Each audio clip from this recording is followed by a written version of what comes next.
Good morning! Good morning sa inyo. Yan. Lumabas na ang 18 na Marines out of 30 na kasama pa nila. Alam mo, ang dami nagsasabi na grabe yung ginawa nila, hindi madali. Totoo naman, kasi alam niyo ho, kaya ho hindi madali kasi isinalang nila na naman yung buhay nila kasama ang kanilang mga pamilya. Kasi hindi naman biro ang binabangga nila. Isipin mo, nakita niyo naman sa kanilang affidavit na nag-deliver sila sa Malacanang or sa bahay ni BBM. Plus, yung meron pa doon na ang tumanggap pa ng iba si Sandro Marcos. So, imagine nyo yung lakas ng loob kung saan nila hinugot yun, no? So, ang maganda lang doon is sundalo kasi sila, sanay sila sa gera. And bago sila lumabas, meron silang hawak na mga ebidensya, pati video.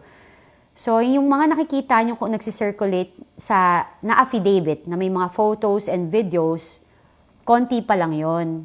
And ang ang nakakatuwa, talagang yung Diyos mismo yung gumamit sa kanila. Kasi yung mga videos na yon, tsaka photos daw na yon, is hindi nila sinasadyang kunan para gawing evidence. Nagkataon kapag kunwari, meron sila, yung misis nila, tinatanong sila, nasan kayo?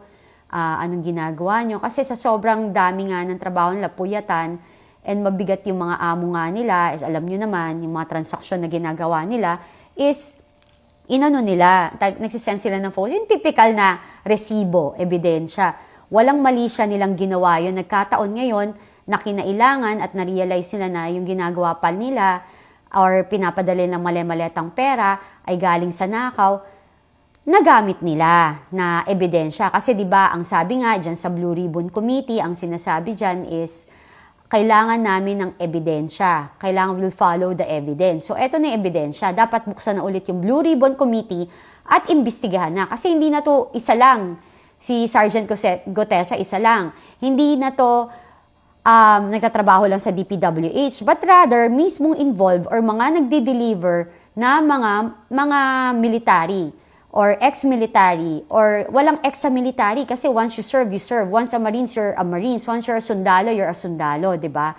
Kasi huwag nating tawagin palagi yung ex. Tapos doon meron pa sa mga nagde-debunk sa kanila na sino yung behind doon or sino yung sumundo, mayroon pang naglabas dyan na alamin nyo kung anong kotse, kaninong kotse. Alam nyo, sobrang irrelevant na palagi na lang na kapag may nagsasalita na or lumalabas na witnesses or testigo dito sa mga nakawan sa kaba ng bayan, ang sasabihin na agad nila, itatag na nila agad na pro-Duterte, na utos ng Duterte. Palaging ganun eh. 'Di ba? Palaging ganun. So, ganito. Kapag makakaliwa ka, tapos gumagawa ka ng mga kasamaan, so, or nag-go against ka sa government, like yung mga CPP, NPA, di ba? Pro-Duterte ka na ba? Pag pinklawan or dilawan ka, na nagsalita ka against sa Duterte, kahit di nila alam na pinklawan or against sa government, pro-Duterte ka na. So ako, napapagod na ako dun sa itatag ka na pro-Duterte ka. Hindi ba pwedeng pro-Philippines lang? Hindi ba pwedeng kasi naawa ka kasi nakikita mo ang daming street vendor na ang init-init ng araw nagbebenta sa kalsada, ang daming naghihirap, ang daming walang trabaho, bagsak ang economy natin, and you cannot deny that. Diba, sinabi na nga ni Ralph Recto, kulang tayo ng pondo ng 200 plus billion pesos. And magbubulag-bulagan ka pa rin. And ang nakakaya dito, ang daming troll and avatar. Doon pa lang, makikita mo kung gaano kahirap ang bansa. Kasi ang daming trolls and avatars na bayad na kumakapit sa patalim para lang kumita ng pera. 'Di ba? So, doon pa lang kitang-kita mo na ang daming gipit. At ang mga tiwaling nagtatrabaho sa gobyerno o mga leader natin, is tinitake advantage yung sitwasyon na yan para magamit yung mga taong gipit para gumawa ng kasamaan. 'Di ba?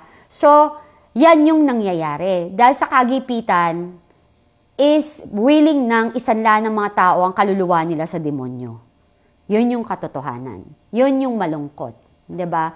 But, that's reality. Gipit eh. Walang kinakain, walang walang pangkain sa pamilya nila and all. So, anong gagawin? Walang pambili ng gatas. So, etong mga demonyong to, na ino-offeran sila ng masamang trabaho, which is maging troll, or magsinungaling, or gumawa ng kamalian sa kapwa nila, kahit na alam mo, yung perang ginagamit nila, akala nila nakakatulong, yung karmang tatama dyan, dahil galing yan sa nakaw, ang daming namatay, sa PhilHealth, yung kinuhanan ng pondo, tinanggalan ng pondo, yung flood control scam project na yan, ang daming namatay.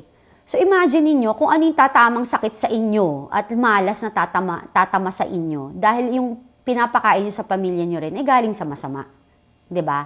So, eto, ang nakakatawa lang dyan, even kay Auntie Claire, na sinabi niya, tingnan niyo kung sino yung coaching sumundo, o tingnan niyo who's behind it, sino yung mga tumutulong, yung mga gano'n na, Day, isipin mo, sa tingin mo lalapit sa inyo yun? Sa tingin mo, kayo kakausapin nun kapag kunwari kailangan nila ng help or suporta or ng proteksyon?